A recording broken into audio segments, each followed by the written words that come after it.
What's going on, everybody? Nathan here with the Everyday Drinker, bringing you guys my June store haul. Let's get into it. So before we get into it, I just want to thank you guys so much for the love and support that you are bringing to the channel.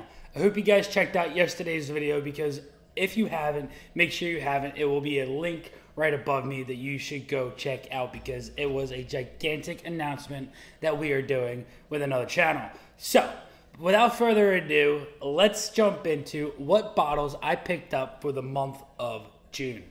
Bottle number one. First bottle I picked up was a Maker's Mark 46, and this bottle right here is fantastic. It's a wheated bourbon finished in French oak stave, sitting right at 47% alcohol, and it has absolutely no burn, but it has every single flavor you would ever want in a wheated bourbon finished in French oak staves. Bottle number two was a bottle of Balcones Texas pot still whiskey. Now, this bottle right here for me is super interesting. I'm not quite sure what about it I still haven't found an enjoyment of. I don't know if it's the type of corn that they used, or if it's just the way that this bourbon is made. But to me, it just has, like, in my opinion, a super earthy note to it that I'm just not a big fan of at the moment. Next bottle I picked up for the month of June is going to be a Knob Creek 9-year, and this is an absolute favorite of mine for making and mixing cocktails. It's super good. It's got some beautiful vanillas and caramels in there that just mix very well with an old fashioned, in my opinion. Let's move on to the next bottle. All right, guys, so now we're getting into the really fun bottles. These next bottles here are awesome finds. So, next bottle here, I picked up another bottle of Eagle Rare. Now, I have one up there that I paid right around MSRP for, right around $45. This guy here paid right around $50, $55 for, but I couldn't beat the deal, because like everybody has been saying, Eagle Rare is going for upwards of $100.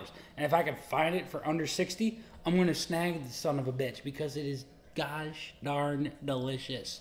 If you find Eagle Rare under MSRP or right around MSRP, make sure you guys pick up this delicious bottle of juice. One of my favorites for summertime sipping.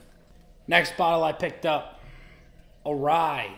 And I love making a good Manhattan, and you need a good rye. Rittenhouse Rye, bottled and bond at 100 proof, fantastic ryes. Has beautiful cinnamon and clove notes in there. Brings out a lot of spice. That when you're making a Manhattan, you're using that sweet vermouth.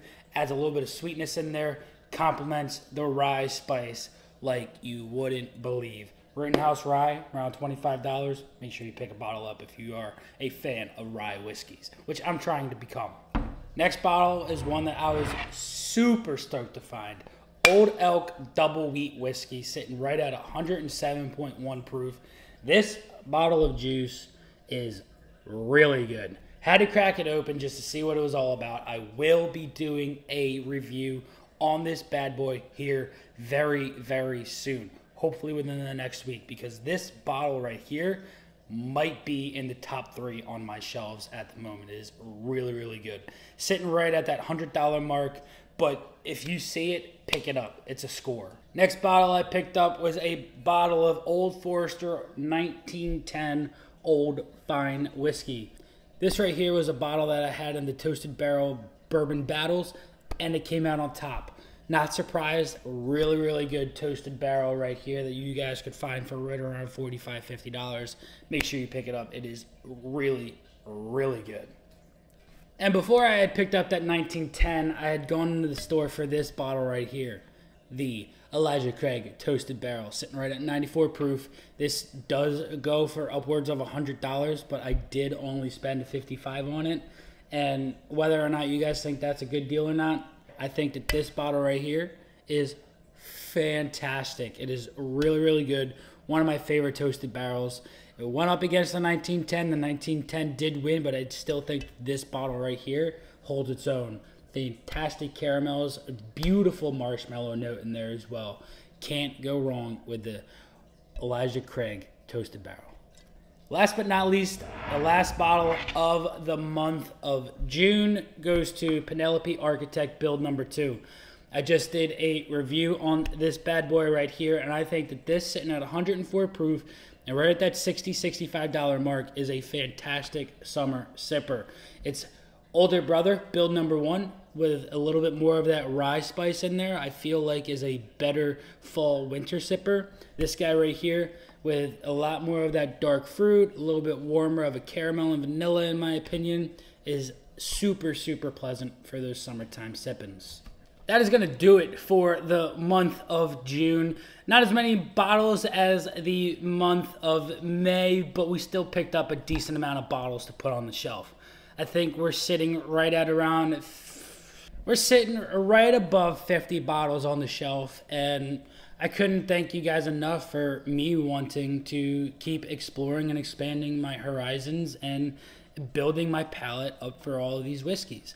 We will be doing a couple of Scotch videos, a couple of ryes, a couple of Canadian whiskeys here in the near future as well.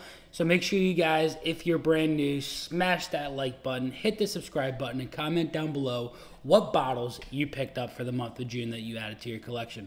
Until next time, guys, this has been Nathan with the Everyday Drinker. Cheers.